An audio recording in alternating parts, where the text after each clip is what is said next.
Assalamualaikum warahmatullahi wabarakatuh. Selamat pagi anak-anak kelas 3 Makkah dan kelas 3 Madinah. Alhamdulillahirrahmanirrahim. Kita dapat belajar bersama lagi bersama saya Pak Alvan pada mata pelajaran Al-Quran dan Hadis di kelas 3. Alhamdulillah, kali ini kita sudah masuk pada bab 2, yaitu tentang memahami surah An-Nas dan surah Al-Falaq.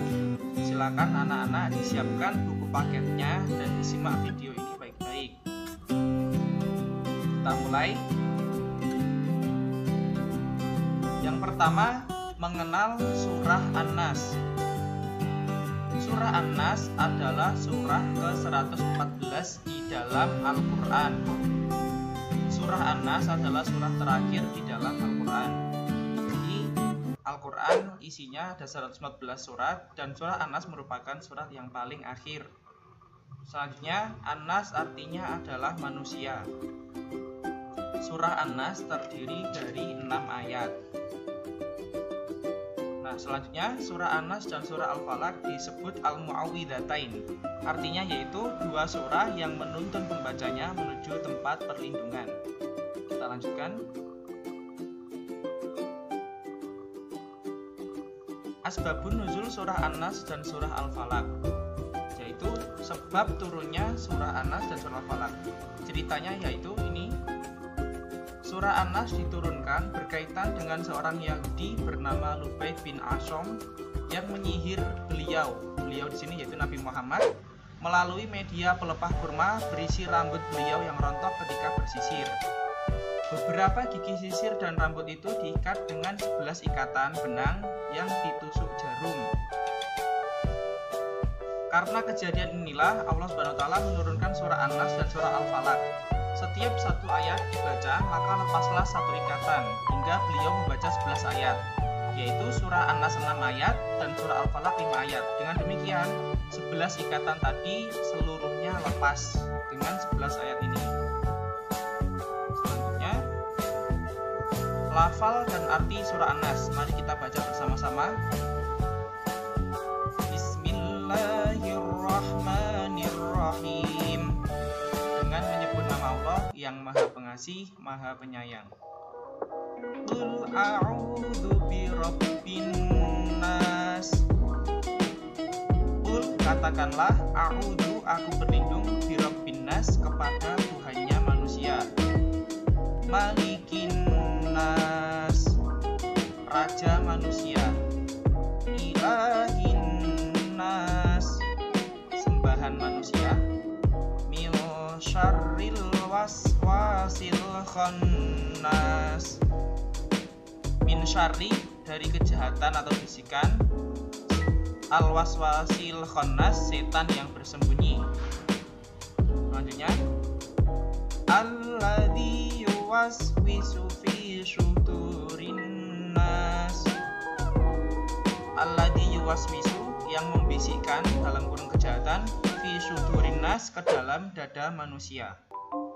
Minal jinnati wan nas, dari golongan jin dan manusia. Inilah lafal surah An-Nas dan juga artinya. Untuk arti per katanya kalian bisa lihat di buku paket halaman 19. Kita lanjutkan.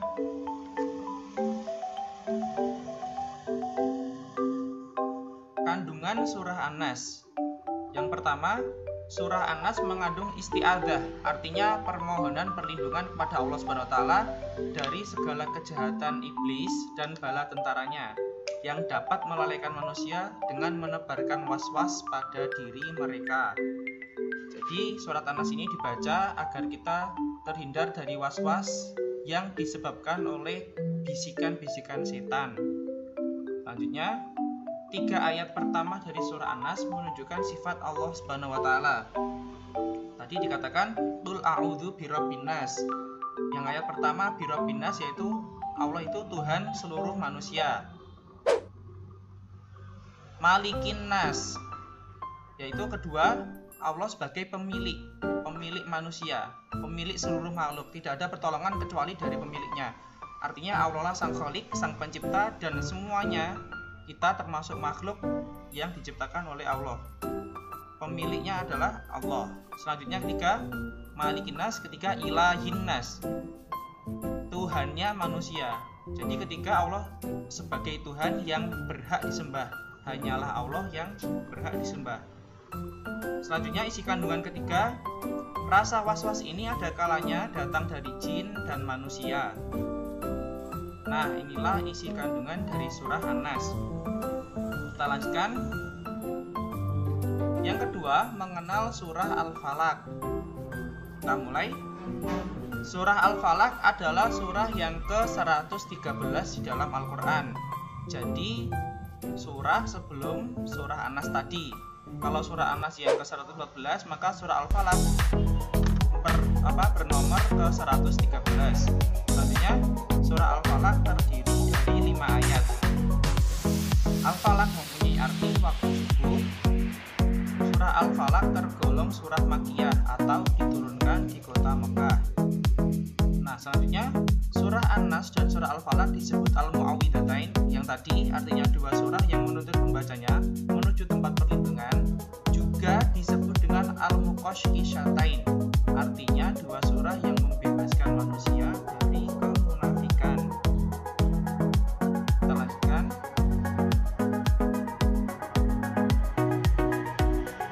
Lafal dan arti surah Al-Falaq. Mari kita baca bersama-sama. Yang tadi surah An-Nas, sekarang surah Al-Falaq. Bismillahirrahmanirrahim. Qul a'udzu birabbil falaq. Katakanlah, aku berlindung kepada Tuhan yang menguasai subuh. Min syarri ma khalaq, dari kejahatan makhluk yang Dia ciptakan. Wa min syarri ghasiqin idza waqab, dan dari kejahatan malam apabila telah gelap gulita. Wa min syarrin naffatsati fil 'uqad, dan dari kejahatan perempuan-perempuan penyihir yang meniup pada buhul-buhul talinya. Wa min syarri hasidin idza hasad, dan dari kejahatan orang yang dengki apabila dia dengki. Inilah lafal surah Al-Falaq beserta dengan artinya. Untuk arti per katanya bisa kalian lihat pada buku paket halaman 21. Lanjutkan. Kandungan surah Al-Falaq yang pertama, sama dengan surah An-Nas, surah Al-Falaq mengandung isti'adzah atau permohonan perlindungan dari segala kejahatan makhluk. Yang kedua, Allah menyebut dirinya sebagai Rabbul Falaq, artinya Tuhannya subuh atau pagi dan Tuhan seluruh makhluk. Surah Al-Falaq juga mengandung isti'adzah, permohonan perlindungan dari kejahatan malam, sihir, dan orang yang hasad atau orang yang dengki. Surah Al-Falaq menjelaskan bahwa sihir itu memang ada. Oleh karena itu, manusia harus berlindung kepadanya, bukan kepada yang lain. Artinya kita memohon perlindungan kepada Allah. Hasad membawa keburukan dan mengakibatkan kejahatan. Selanjutnya, terakhir, keutamaan surah An-Nas dan surah Al-Falaq. Nomor 1, sebagai perlindungan. Kedua surah ini sebagai perlindungan. Sebagaimana tadi, kedua surah ini disebut juga dengan Al-Mu'awwidhatain, yaitu permohonan perlindungan. Maka keutamaan surah ini yaitu sebagai perlindungan. Yang kedua surah ini sebagai penyembuhan. Sebagaimana hadis Nabi dari Aisyah, bahwasanya Rasulullah apabila sakit, beliau membaca untuk dirinya sendiri Al-Mu'awwidhat dan meniupkannya pada tubuhnya jika sakit itu menyulitkan dirinya. Maka aku membacakannya untuk beliau dan kuusapkan kepadanya berharap keberkahan firman Allah. Jadi dari hadis ini, ketika Rasulullah sakit, beliau membaca surah An-Nas dan surah Al-Falaq sebagai penyembuhannya. Keutamaan yang ketiga, kedua surah ini sebagai dzikir pagi dan juga petang. Bisa kalian baca lengkap di buku paket halaman 23. Alhamdulillah. ta'ala, sekian dan terima kasih penjelasan materi kali ini. Kurang lebihnya mohon maaf. Wassalamualaikum warahmatullahi wabarakatuh.